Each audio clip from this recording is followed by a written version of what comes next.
ನಮ್ಮ ದೇಶದಲ್ಲಿ ಇವತ್ತು ಚಿನ್ನಸ್ವಾಮಿ ಸ್ಟೇಡಿಯಂನಲ್ಲಿ ನಡೆಯುತ್ತಿರೋ ಒಂದು ಸಮಾರಂಭ ಭಾಳ ವಿಶೇಷವಾದದ್ದು. ಕರ್ನಾಟಕ ಕ್ರಿಕೆಟ್ ತೀರ್ಪುಗಾರರ ಸಂಘದ 50ನೇ ವರ್ಷದ ಸಂಭ್ರಮದಲ್ಲಿ ಎಲ್ಲ ತೀರ್ಪುಗಾರರು ಇದ್ದಾರೆ.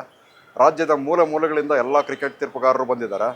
ಇದು ದೇಶದಲ್ಲೇ ಒಂದು ವಿಭಿನ್ನವಾದ ಕಾರ್ಯಕ್ರಮ. ಯಾಕೆಂದರೆ ನಮ್ಮ ಭಾರತ ದೇಶದಲ್ಲಿ ಎಲ್ಲೂ ಈ ಥರ ಒಂದು ಕ್ರಿಕೆಟ್ ಅಂಪೈರ್ಸ್ ಅಸೋಸಿಯೇಷನ್ 50 ವರ್ಷ ಸರ್ವೈವ್ ಆಗಿ ಅಂಪೈರ್ಸ್ನ ನರ್ಚರ್ ಮಾಡಿ ICCವರೆಗೂ ಬೆಳೆಸಿರೋದು ನಮ್ಮ ACUK ಒಂದು ಹಿರಿತನ. ACUK ಮೆಂಬರ್ಸ್ ಆದರೆ ಅವರು is a total cricket umpire ಅಂತ ನಾವು ಕಣ್ಣು ಮುಚ್ಕೊಂಡು ಹೇಳ್ಬೋದು. ಯಾಕೆಂದರೆ ಇಲ್ಲಿ ಅಷ್ಟು ನಾಲೆಡ್ಜ್ ಶೇರಿಂಗ್ ಆಗುತ್ತೆ. ಎಲ್ಲ ಹಿರಿಯ ಅಂಪೈರ್ಗಳು ಬರ್ತಾರೆ. ಪ್ರತಿಯೊಂದು ಲಾನ ಥ್ರೆಡ್ ಬೇರ್ ಡಿಸ್ಕಸ್ ಮಾಡ್ತಾರೆ, ವರ್ಕ್ಶಾಪ್ಸ್ ಕಂಡಕ್ಟ್ ಮಾಡ್ತಾರೆ, ಕ್ಲಿನಿಕ್ಸ್ ಕಂಡಕ್ಟ್ ಮಾಡ್ತಾರೆ, ವಿಡಿಯೋ ಶೋಗಳು ಮಾಡ್ತಾರೆ. ಬೇರೆ ರಾಜ್ಯದ ಅಂಪೈರ್ಗಳು ಬೆಂಗಳೂರಿನಲ್ಲಿ ಅಫಿಷಿಯೇಟ್ ಮಾಡೋಕ್ಕೆ ಬಂದಾಗ ಅವ್ರನ್ನ ಕರೆಸಿ ಅವ್ರ ಹತ್ರ ಎಕ್ಸ್ಪೀರಿಯೆನ್ಸ್ಗಳನ್ನ ಶೇರ್ ಮಾಡಿಸ್ತಾರೆ.